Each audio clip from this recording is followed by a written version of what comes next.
అంతర్జాతీయ ఛాంపియన్షిప్ లో మెరిసిన పెద్దపల్లి జిల్లా కరాటే విద్యార్థులు గోవాలో జరిగిన ఓపెన్ కరాటే ఇంటర్నేషనల్ ఛాంపియన్షిప్ లో మాస్టర్స్ గుంటి అనిల్ కుమార్ మరియు సుకోసి సుమాంజలి మార్గదర్శకత్వంలో తెలంగాణలోని పెద్దపల్లి జిల్లా నుండి ప్రతిభావంతులైన విద్యార్థుల బృందం తెలంగాణ రాష్ట్రం తరపున ప్రాతినిధ్యం వహించింది. అసాధారణ నైపుణ్యం, అంకితభావాన్ని ప్రదర్శిస్తూ యువ క్రీడాకారులు మొత్తం 6 పతకాలను సొంతం చేసుకున్నారు. విద్యార్థులు సాధించిన పతకాలు బ్రహ్మేశ్వర్ కటా సర్టిఫికెట్ తో రజత పథకం, కుమితే సర్టిఫికెట్ తో రజత పథకం, మొత్తం సర్టిఫికెట్లతో 2 రజత పథకాలు సాధించారు. దీక్షిత్ కటా సర్టిఫికెట్ తో కాంస్య పథకం, కుమితే సర్టిఫికెట్ తో రజత పథకం, మొత్తం సర్టిఫికెట్లతో 2 పథకాలను కైవసం చేసుకున్నారు.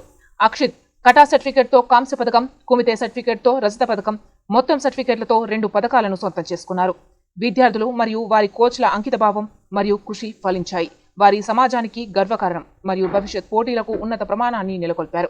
బ్రహ్మేశ్వర్, దీక్షిత్ మరియు అక్షిత్ సాధించిన విజయాలు పెద్దపల్లి జిల్లా కరాటే రంగంలో పెరుగుతున్న ప్రతిభను హైలైట్ చేశాయి.